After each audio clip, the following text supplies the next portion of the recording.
अस्सलाम वालेकुम। आज की वीडियो में मैंने आप लोगों के साथ बहुत ज़्यादा यूज़फुल आइडियाज़ शेयर की हैं जिनसे आपके वक्त और पैसे की भी बचत होगी। रोज़मर्रा ज़िंदगी में जो हमारे काम होते हैं ना, वो भी आप बहुत आसानी से खुश सलूकी से कम वक्त में अंजाम दे सकते हैं। तो बिस्मिल्लाहिर्रहमानिर्रहीम, अस्सलाम वालेकुम। अल्लाह ताला के पाक नाम से शुरू कर लेते हैं। तो सबसे पहले टिप जो मैं आप लोगों के साथ शेयर कर रही हूँ वो चावल से रिलेटेड है। ये मेरी चावल वाली बरनी है।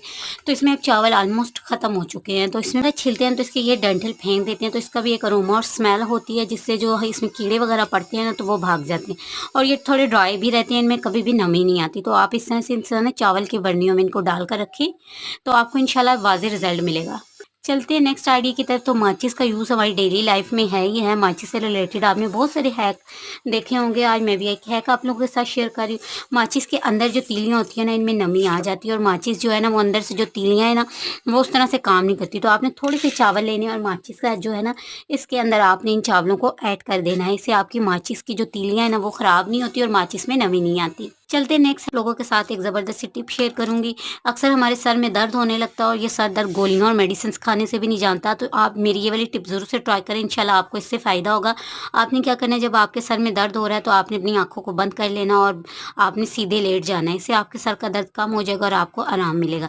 तो नेक्स्ट टिप जो है वो मेरी प्याज से रिलेटेड है। प्याज से आज हम एक ज़बरदस्त सी चीज़ बनाने वाले हैं। इसके लिए यहाँ पर मैंने प्याज ले लिया और सबसे पहले आपने प्याज का जो है ना छिलके को उतार लेना है। इससे देखिए यहाँ पर मैंने छील लिया, लेकिन आपने इसके छिलकों को फेंकना नहीं है, इसके छिलकों को आपने जमा कर लेना है। इंशाल्लाह नेक्स्ट मैं इससे भी रिलेटेड एक ज़बरदस्त सी रेमेडी आप लोगों के साथ शेयर करूंगी और एक टिप भी आप लोगों के साथ शेयर करूंगी। तो इनको आप जमा करके रख लीजिएगा। अब हमें क्या करना है कि हमें प्याज को बीच में से खाली करना है। तो प्याज को आपने इस तरह से खाली करना है कि जो प्याज है वो उसका बाहर वाला छिलका टूटे ना। तो एक मैंने यहाँ पर चम्मच ले लिया है और उसकी मदद से मैं प्याज को यहाँ अंदर से ना इस तरह से खाली कर लूँगी। ठीक है, हमें एक तरह का ना इसमें गड्ढा बनाना है। ये जो प्याज आपका बच जाएगा ना, इसको आपने फेंकना नहीं है। इससे भी रिलेटेड मैं एक ज़बरदस्त सा हैक आप लोगों के साथ शेयर करूँगी और मैं इसके बीच से एक होल बना लूँगी। प्याज को यहाँ पे मैंने अंदर से खाली कर लिया। अब हम इसमें ऐड कर देंगे सरसों का तेल। जी, आपने सरसों का तेल ही लेना है। मैं आपको इसका फ़ायदा भी बताती हूँ और इसका यूज़ भी बताती हूँ। ठीक है, सरसों का तेल मैंने इसमें ऐड कर दिया है। उसके बाद आपने ले लेनी है रुई कॉटन और इसको ना इस तरह से, जिस तरह मोमबत्ती सी बनती है ना, इस तरह से आपने थोड़ा सा पतला बारीक और लंबा सा कर लेना है। और उसके बाद आपने इसको, ये जो आपने ऐड किया हुआ है यहाँ पर तेल, इसमें ऐड कर देना है। ठीक है, उसके बाद आप माचिस से इसको ऑन कर लें। अब मैं आपको इसका यूज़ और फ़ायदा भी बता देती हूँ। आपने अक्सर देखा है हमारे घरों में मच्छर आते हैं, तो मच्छरों के लिए ना हम मुख्तलिफ़ किस्म की कॉइल्स और ये चीज़ें लगाते हैं और इन चीज़ों का हम यूज़ करते हैं। जब हम इन चीज़ों का यूज़ करते हैं तो सर्दी में ये सबसे ज़्यादा प्रॉब्लम हमें ये होती है कि हमारे घर के खिड़कियाँ पर्दे जो होते हैं वो बंद होते हैं।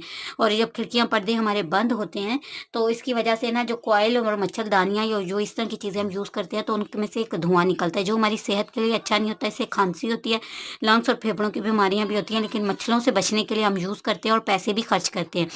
तो ये घरेलू टोटका है, बहुत अच्छे से वर्क करता है। इससे कोई स्मेल नहीं होगी। प्याज की एक चनाहट होती है जिससे मच्छर और ये जो कीड़े मकोड़े हैं ना ये भाग जाते हैं। ठीक है, तो आप इस तरह से ना इसको जलाकर इस तरह से आप रख सकते हैं। इससे मच्छर भी भाग जाएंगे और कीड़े मकोड़े जो घुस रहे होते हैं ना, और सर्दी की वजह से बंद कमरों से जो स्मेल आती है वो भी खत्म। तो आप इस वाले हैक को जरूर से ट्राई करें। चलते हैं नेक्स्ट आइडिया की तरफ। तो देखिए, जो बचा हुआ प्याज हमारा बीच में से निकला था, इसको हमने फेंकना नहीं है। इस प्याज को आप ग्रेटर की मदद से ना बिल्कुल बारीक सा कर लें, बहुत ईजिली हो जाएगा, ज़्यादा मुश्किल नहीं होगा। ग्रेटर की मदद से बारीक करने के बाद ना आपने छान कर इसका पानी निकाल लेना है। प्याज को ग्रेट करने के बाद आपने कोई कपड़ा ले लेना है, उसमें प्याज को ऐड कर देना है। तो यहाँ पर हमें चाहिए जी 1 चम्मच जितना प्याज का पानी। आप ज़रूरत के मुताबिक इसे ज़्यादा भी ऐड कर सकते हैं। तो इस तरह से आप दबाएंगे तो ये देखिए बहुत अच्छे से जो है ना वो हमारा प्याज का पानी निकल आता है। इससे हमारा प्याज वेस्ट नहीं होता, कोई भी चीज़ आपकी वेस्टेज नहीं होगी और ये एक तो ज़बरदस्त से आपके काम और रेमेडीज़ भी बन जाती हैं। तो यहाँ पर प्याज का 1 चम्मच में पानी इसको दबाकर पूरी तरह से निकाल लूँगी। मैंने यहाँ पर मिकदार थोड़ी कम रखी है, तो आप ना ज़रूरत के मुताबिक मिकदार थोड़ी सी ज़्यादा कर सकते हैं। तो 1 चम्मच ही मैंने यहाँ पर प्याज का पानी लिया है। इसके अलावा हमें कोई और चीज़ चाहिए होगी तो 1 चम्मच हमें चाहिए होगा जी कोकोनट ऑयल। यहाँ पर आपने कोकोनट ऑयल ही लेना है, आप यहाँ पर कोई और तेल इस्तेमाल नहीं करेंगे। चम्मच को मैंने हल्का सा गर्म कर लिया था जिससे नारियल का जो तेल है हमारा, ये देखिए वो गर्म हो चुका है चम्मच की मदद से। तो यहाँ पर प्याज और नारियल के तेल को आपने अच्छी तरह से मिक्स कर लेना है। मैंने यहाँ पर मिकदार थोड़ी बहुत ज़्यादा कम रखी है। तो अब आपने इसको यूज़ कैसे करना है, आपको पता है हमारे बाल जो है वो बहुत तेज़ी से गिरते हैं, पतले हो चुके हैं, खुश्क मौसम की वजह से ड्राई हो जाते हैं। तो इस नीम गर्म तेल को आपने अपने बालों की जड़ों पे लगाना है और 1 घंटा लगा रहने दें। उसके बाद आप अपने हेयर को वॉश कर लें, आपके बालों की ग्रोथ अच्छी हो जाएगी, आपके बालों में शाइनिंग आएगी, आपके बाल गिरना बंद हो जाएंगे। 100% रिजल्ट देने वाली रेमेडी है, मैं खुद यूज़ करती हूँ और नीम गर्म तेल से आप देखिएगा कि आपके सर का दर्द भी कम हो जाएगा। तो आप इस रेमेडी को ज़रूर से फ्रेंड ट्राई कीजिएगा। आप ज़रूरत के मुताबिक इसकी मिकदार ज़्यादा कर सकते हैं, लेकिन आपने दोनों चीज़ों की रेशो जो है वो सेम रखनी है। चलते हैं नेक्स्ट टिप्स और नेक्स्ट आइडिया की तरफ। तो इंशाल्लाह ये भी आप लोगों को बहुत ज़्यादा पसंद आएगा। मेयोनीज़ का यूज़ हम खानों में करते हैं, लेकिन मेयोनीज़ का आज मैं एक ज़बरदस्त से 2 यूज़ आप लोगों को बताऊंगी जो कि आपकी लाइफ को बहुत ज़्यादा आसान बनाएंगे और आपके कामों को भी आसान करेंगे। इन हैक्स को मैंने खुद ट्राई किया है और जो बहुत अच्छे से वर्क करते हैं। आपने थोड़ा सा ले लेना है यहाँ पर मेयोनीज़। अब मैं आपको इस मेयोनीज़ का यूज़ बता देती हूँ कि आपने इसको किस तरह से और कैसे यूज़ करना है। तो यहाँ पर 1 से आधा टीस्पून जितना हमें मेयोनीज़ चाहिए। इसके अलावा हमें दूसरा इंग्रेडिएंट चाहिए जो कि है वेज़लिन। तो ये आप ज़रूरत के मुताबिक ले लीजिएगा और इन दोनों चीज़ों को आपने अच्छी तरह से मिक्स कर लेना है। मैंने यहाँ हाथों से मिक्स कर लिया है। आपने मिकदार इतनी बनानी है जितनी आपकी यूज़ है, ठीक है। जैसे जब आपने यूज़ करना हो तब आप इसे फ्रेश बना सकते हैं। ये एड़ियाँ सर्दियों में फट जाती हैं, वैसे भी ख़वातीन को एड़ियाँ फटने से बहुत ज़्यादा पेन होती है। तो आपने क्या करना है, आपने अपने पैरों को अच्छी तरह से वॉश कर लेना। उसके बाद जो वो पाँव रगड़ने वाला, तो ये जो पाउर और रगड़ने वाला स्क्रबर या कूचा होता है, इसे आपने अपने पैरों को अच्छी तरह से नीचे से रगड़ कर साफ कर लेना है। इससे सारी मैल कुचल और गंदगी निकल जाएगी। उसके बाद रात को सोने से पहले आपने ये जो मिक्सचर तैयार किया है, पैरों की एड़ियों पर अच्छी तरह से आपने इस मिक्सचर को लगा लेना है जहाँ जहाँ से आपके पैरों की एड़ियाँ फटी हुई हैं। तो आप देखिएगा कि आपके पैरों की एड़ियाँ नरमो मुलायम होंगी। उसके बाद आपने कोई भी पतली सी सॉक्स लेनी है और सॉक्स लेकर आपने इस पहन लेनी है अपने पैर पर। ये देखिए इस तरह से आप अपने पैर पर इसको अप्लाई करेंगे और उसके बाद आपने सॉक्स पहन लेनी है और सॉक्स पहन के आप सो जाएंगे।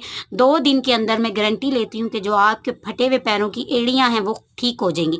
डेली आपने ये काम करना है। तो 2 से 3 दिन के अंदर कुछ भी आप ना लगाएं, सिर्फ ये करें तो आपके पैरों की एड़ियाँ ठीक हो जाएंगी, वो फटी भी ठीक हो जाएंगी, नरमो मुलायम हो जाएंगी। तो आपने मोज़ा चढ़ा के बस सो जाना है। तो आप इसको ज़रूर से ट्राई करें क्योंकि इसमें है तेल, अंडा और मेयोनीज़। तो अंडा जो है वो एक लेयर बना देगा और मेयोनीज़ और जो वेज़लिन है वो अपना काम कर सकेंगे। मैंने खुद ट्राई किया। बढ़ते हैं नेक्स्ट टिप की तरफ। तो यहाँ पे मैंने फ्रेश एलोवेरा ले ली है। फ्रेश एलोवेरा के रिजल्ट बहुत अच्छे होते हैं। तो आपके घर में अगर पौधा है तो आप इसी का यूज़ करें। अगर आपके घर में पौधा नहीं है तो आप मार्केट वाली यूज़ कर सकते हैं, लेकिन रिजल्ट में फ़र्क आएगा। सबसे पहले एलोवेरा को मैं काट लूँगी और इसका जेल मैं निकाल लूँगी। तो इस तरह चम्मच की मदद से ना आप फ्रेश एलोवेरा जेल निकाल लेंगे। आपने ज़रूरत के मुताबिक निकालनी है जितनी आपको चाहिए। तो यहाँ पर मैं निकाल लूँगी 2 टेबल स्पून जितनी फ्रेश एलोवेरा जेल। तो यहाँ पर 2 टेबलस्पून जितनी मैंने फ्रेश एलोवेरा जेल ले ली है। हम इसमें ऐड कर देंगे 2 टेबलस्पून जितना मेयोनीज़ और इन दोनों चीज़ों को आपने बहुत अच्छी तरह से मिक्स कर लेना है। ये हमारा एक ज़बरदस्त सा मास्क बन के रेडी हो चुका है। इस मास्क का यूज़ भी मैं आपको बता देती हूँ कहाँ और किस तरह से आपने करना है। ये हमने हेयर के लिए मास्क बनाया है। हमारे हेयर की ग्रोथ बहुत ज़्यादा ख़राब हो जाती है। आपको पता है कि हमारे हेयर्स में सर्दियों में जो है डैंड्रफ आ जाता है। ये डैंड्रफ निकलता नहीं, इसके लिए हम तरह तरह की रेमेडीज ट्राई करती हैं। तो यहाँ पर क्योंकि मेयोनीज़ में होते हैं अंडे और ऑयल जो कि हमारे बालों की ग्रोथ के लिए, उन्हें सिल्की, स्मूथ और रफ और डैंड्रफ फ्री बनाने के लिए बहुत ज़्यादा ज़रूरी है। तो आप हफ्ते में 2 बार इस रेमेडी का यूज़ करें। आप देखेंगे कि आपके बालों की ग्रोथ भी डबल हो जाएगी, शाइनी भी होंगे, स्मूथ भी होंगे, सिल्की भी होंगे और साथ साथ जो रफनेस आ जाती है वो भी ख़त्म हो जाएगी। तो अच्छी तरह से आपने इसको मिक्स कर लेना है। उसके बाद आपने इस मिक्सचर को अपने बालों पर अप्लाई करना है। अगर अच्छे रिजल्ट चाहते हैं और इस मिक्सचर को मज़ीद स्मूथ बनाना चाहते हैं तो एक बार आप इसे मिक्सी में चला लीजिएगा, जिससे ये बहुत ज़्यादा स्मूथ हो जाएगा। अभी लाइट नहीं थी तो इसीलिए मैंने आपको इसी तरह से बता दी रेमेडी, नहीं तो मैं आपको बिल्कुल स्मूथ मिक्सचर बना के दिखाती और इसके रिजल्ट भी बहुत अच्छे आते हैं। उम्मीद है मेरी टिप्स एंड ट्रिक्स एंड मेरी जो रेमेडीज़ हैं ये आपको पसंद आई होंगी। आप इनको यूज़ करेंगे, आपको इनसे फ़ायदा होगा। तो टिप एंड ट्रिक्स अच्छी लगी हैं, रेमेडीज़ अच्छी लगी हैं तो लाइक कीजिएगा। चैनल पर पहली बार आए तो सपोर्ट और सब्सक्राइब ज़रूर से करके जाइएगा। जज़ाकल्लाह।